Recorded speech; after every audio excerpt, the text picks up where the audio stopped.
విదేశాల్లో చదవాలనుకుంటున్నారా? అయితే విదేశ్ కన్సల్ట్ ని సంప్రదించండి.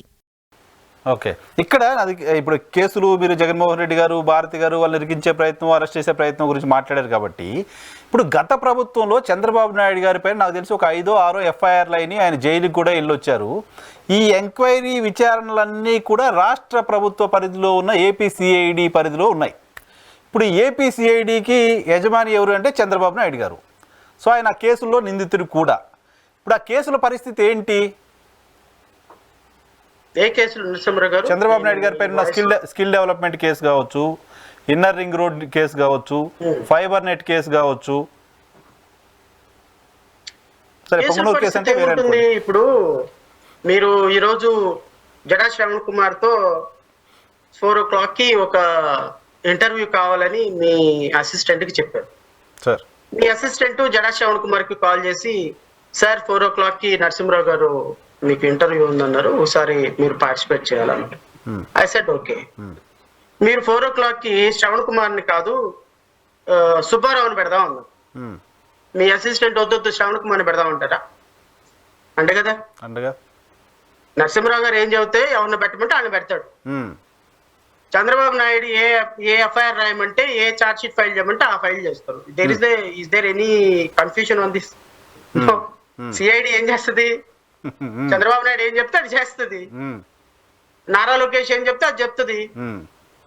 ఇప్పుడు నిన్న రోజానను జోగి రమేష్ ని వాళ్ళ అబ్బాయిని అరెస్ట్ చేయమంటే చేశారు. ఈ సేల్ డీడ్ ఎప్పుడు జరిగింది? జగన్మోహన్ రెడ్డి హయాంలో జరిగింది. జగన్మోహన్ రెడ్డి హయాంలో ఇది అసలు ఒక క్రైమ్ అని మనకి ఎవరికైనా తెలుసా? తెలీదు కదా. ఇప్పుడు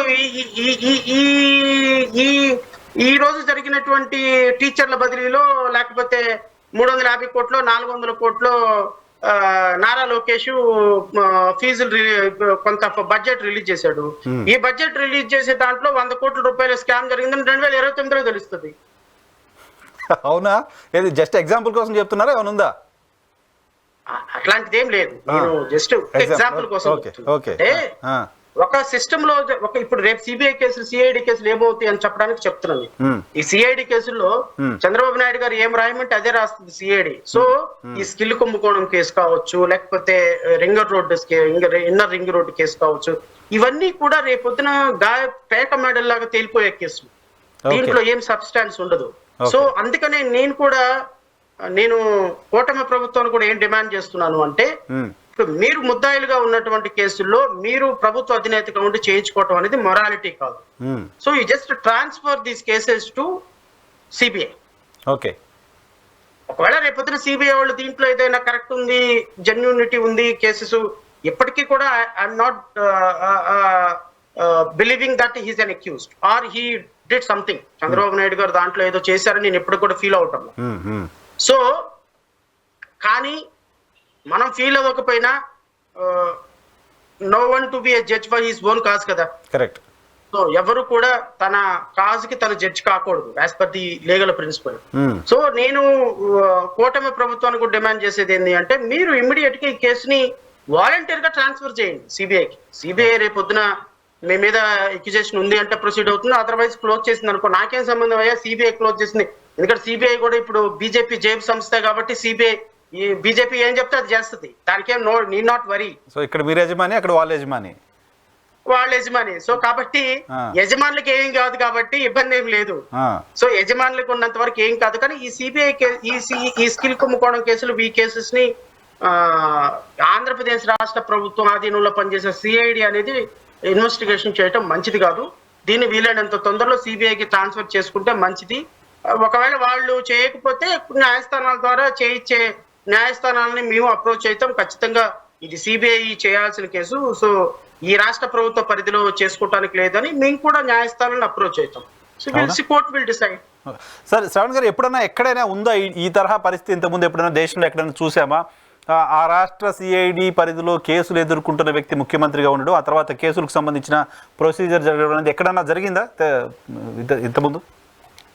చాలా కేసెస్ జరిగినాయి నరసింహరావు గారు. ఇక్కడ కాదు, ఉత్తరప్రదేశ్ లో చౌహాన్ కేసెస్ ఇది ల్యాండ్ మార్క్ జడ్జిమెంట్. నాకు తెలిసి చౌహాన్ ముఖ్యమంత్రిగా ఉన్నప్పుడు వాళ్ళ అబ్బాయి మీద 302 కేసు జరిగినప్పుడు I think Madhya Pradesh Uttar Pradesh I'm not sure, ఈ ఈ రేప్ కేసులు కరప్షన్ కేసెస్ జరిగినప్పుడు వీళ్ళు ప్రతిపక్ష నాయకుడిగా ఉన్నప్పుడు కరప్షన్ కేసు పెట్టారు. వీళ్ళు ప్రభుత్వంలోకి రాగానే ఆ కేసులు విత్డ్రా చేసుకున్నారు. సో విత్డ్రా చేసుకున్న సందర్భంలో అది it was carry to high court, thereafter it was carry to supreme court. Supreme court చెప్పింది విత్డ్రాల్ చేసుకోవటం అనేది ఇట్స్ నాట్ యాక్సెప్టబుల్. కోర్టు అనేది మన వాలీబాల్ ప్లే గ్రౌండ్ కాదు, మీ ఇష్టం వచ్చినట్టు కేసులు పెట్టుకోవటం మీరే, తీసేయటం మీరే అనటానికి. So there is a reason, there is a system. ఆ సిస్టమ్ ను ఫాలో అవ్వకుండా మీరు కేసులు విత్డ్రా చేసుకోవడానికి లేదని ల్యాండ్ మార్క్ జడ్జిమెంట్ ఇచ్చింది. సో కేసెస్ విత్డ్రాయల్ గురించి అది ఒక ల్యాండ్ మార్క్ జడ్జిమెంట్. అయితే వీళ్ళు ఇప్పుడు ఆంధ్రప్రదేశ్ రాష్ట్రంలో ఇట్లా చాలా రాష్ట్రాల్లో కేసెస్, ఒక ప్రభుత్వం పెట్టిన కేసెస్ ఇంకో ప్రభుత్వం విత్డ్రా చేసింది, అవి తప్పని కోర్టులు చెప్పినాయి. కానీ మన రాష్ట్రంలో ఒక డిఫరెంట్ సిచ్యువేషన్ కనపడుతుంది నాకు ఈ రాష్ట్రంలో. ఎందుకు అంటే గత ప్రభుత్వంలో పెట్టినటువంటి కేసులు పెట్టినటువంటి ముఖ్యమంత్రి ఇప్పుడు ముఖ్యమంత్రి కాదు. సో గత ప్రభుత్వంలో ప్రతిపక్ష నేతగా ఉన్నటువంటి అక్యూజ్డ్ ఇప్పటి ముఖ్యమంత్రి. సో ఇప్పుడు ఈ ముఖ్యమంత్రి ఈ కేసెస్ ని గవర్నమెంట్ పరంగా విత్డ్రా చేయడు డైరెక్ట్ గా. ఎందుకంటే విత్డ్రా చేస్తే మాలాంటి వాళ్ళం వాచింగ్ డాగ్స్ గా ఉంటాం కాబట్టి మేము వాళ్ళని గట్టిగా పట్టుకుంటాము, విత్డ్రా చేయడానికి కుదరదని అంటాం. విత్డ్రా చేయకుండా ఏం చేస్తారంటే ఈ కేసెస్ ని సిఐడితో చెప్పించి there is no substance, it is a false case అని రిఫర్డ్ ఛార్జ్ షీట్ పడేస్తారు. So there is no prima facie case out made out. So refer charge sheet పడేసినప్పుడు ఆ రిఫర్ ఛార్జ్ షీట్ ని ఛాలెంజ్ చేసే అర్హత ఎవరికి ఉండదు, అది ఒక గవర్నమెంట్ కే ఉంటుంది, థర్డ్ పార్టీకి ఉండదు. సో రిఫర్ ఛార్జ్ షీట్ అంటే కేసెస్ విత్డ్రా చేస్తేనేమో ఒక పద్ధతి, దీంట్లో సబ్స్టాన్స్ అప్రూవల్, దీంట్లో ఏ విధమైనటువంటి క్రైమ్ మెయింటైనబిలిటీ లేదు, ఇది crime offence is not made out అని చెప్పి ఒక పదవి రాసి రిఫర్ చేసిస్తారు అనుకోండి, కేసు క్లోజ్ అయిపోతుంది. కేసు క్లోజ్ అయిపోయినప్పుడు ఆ కేసెస్ ని ఛాలెంజ్ చేసే అధికారం మళ్ళీ రాష్ట్ర ప్రభుత్వాలకు ఉంటుంది. అది మళ్ళీ థర్డ్ పార్టీస్ వెళ్ళి ఛాలెంజ్ చేస్తే దేర్ ఆర్ సర్టన్ లిమిటేషన్స్ ఉండదు. జగన్మోహన్ రెడ్డి కూడా చాలా కేసెస్ తన మీద ఉన్నటువంటి కేసెస్ ని అలా రిఫర్ చేయించుకున్నాడు. ఆ రిఫర్ చేయించుకున్నప్పుడు ఆ కేసెస్ అన్ని ఇప్పుడు హైకోర్టులో రివిజన్ లో పెండింగ్ ఉన్నాయి. సో అవి ఇప్పుడు ఈ ప్రభుత్వం కౌంటర్ వేయచ్చా వాటిపైన? సార్ జగన్మోహన్ రెడ్డి గారి కేసుల పైన ప్రభుత్వమే మళ్ళీ ఆ కేసుల పైన కౌంటర్ వేయాల్సిన అవసరం ఉంటుంది అంటున్నారు కదా మీరు? అవి ఇప్పుడు రిజర్వ్ లో ఉన్నాయి. ఇప్పుడు ఆ కేసెస్ మళ్ళీ రీఓపెన్ అయ్యి వీళ్ళు మళ్ళీ కౌంటర్ వేస్తారు రాష్ట్ర ప్రభుత్వం వేయచ్చు, మళ్ళీ అవన్నీ ఓపెన్ అయిపోతాయి నాకు తెలిసినంత వరకు. ఎందుకంటే ఎవరైతే కేసు పెట్టారో అక్కడ వాళ్ళు విత్డ్రా చేసుకున్నారు కేసెస్, జగన్మోహన్ రెడ్డి కేసెస్. ఇప్పుడు ఇక్కడ కూడా రాష్ట్ర ప్రభుత్వం కేసు పెట్టింది కాబట్టి ఈ రాష్ట్ర ప్రభుత్వం కేసు విత్డ్రా చేసుకోవడానికి అవ్వదు. ఎవరైతే కేసు పెట్టారో ఆయన విత్డ్రా చేసుకోవడానికి అవ్వదు. కానీ పోలీస్ ఇన్వెస్టిగేషన్ లో case offence not made out అని రిఫర్ చేసేస్తే సో టెక్నికల్ గా చేసే అవకాశం ఉంది సిఐడి. సో అందుకోసమని నేనేమంటానంటే ఈ విధమైనటువంటి సిఐడి చేసినటువంటి యాక్షన్, చేయబోయే యాక్షన్ ప్రభుత్వంలో అధినేతగా ఉన్నటువంటి మీకు అనుగుణంగా ఉంటుంది కాబట్టి ఈ కేసెస్ ని సిబిఐకి ట్రాన్స్ఫర్ చేయడమే ఉత్తమమైన పని. ఈ కేసెస్ సిబిఐకి ట్రాన్స్ఫర్ చేయకపోతే ఈ కేసులో న్యాయం అన్యాయం అనే దానికి డెఫినేషన్ దొరకదు. కరెక్టే. కానీ ఇప్పుడు చంద్రబాబు నాయుడు గారు ఆయన జుట్టును తీసిపోయి కేంద్రం చేతిలో పెడతారా? ఎంత కలిసి ఉన్నా, ఎంత క్లోజ్ గా ఉన్నా, ఎంత కలిసి కాపురం చేస్తున్నా అక్కడ ఇంకొక సిచ్యువేషన్ ఏంటి అంటే ఇది కేంద్ర ప్రభుత్వం రాష్ట్ర ప్రభుత్వం కలిసి కేంద్రంలోనూ పార్టీలుగా ఉన్నాయి, అలయన్స్ లో ఉన్నాయి, రాష్ట్రంలోనే అలయన్స్ లో ఉన్నాయి. అవును. సో ఈ రెండు అలయన్స్ లో ఉన్నప్పుడు చంద్రబాబు నాయుడు గారు సంబంధించినటువంటి కేసు ఇక్కడ సిఐడి అయినా క్లోజ్ చేస్తే అక్కడ సిబిఐ అయినా క్లోజ్ చేస్తే అల్టిమేట్ గా. సో కాబట్టి need not worry.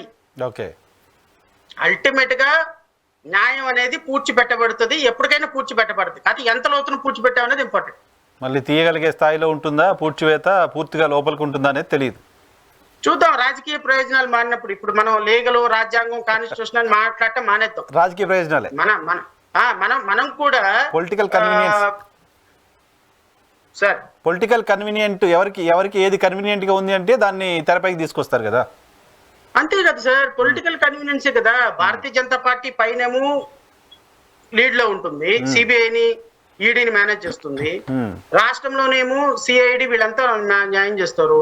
So Shravan Kumar ని అరెస్ట్ చేయాలి అంటే 5 నిమిషాల పని, నరసింహరావు గారిని అరెస్ట్ చేయాలంటే 5 నిమిషాల పని, XYZ ని అరెస్ట్ చేయాలంటే 5 నిమిషాల పని, వాళ్ళ మీద కేసులు తీసేసుకోవాలంటే 5 నిమిషాల పని, వాళ్ళ అబద్ధాలు చెప్పి ఆ అబద్ధాలని తూచి అన్నామంటే 5 నిమిషాల పని. సో అధికారం అనేది ఒక మనిషికి ఎంత అవసరం అంటే అది సంజీవం లాంటిది.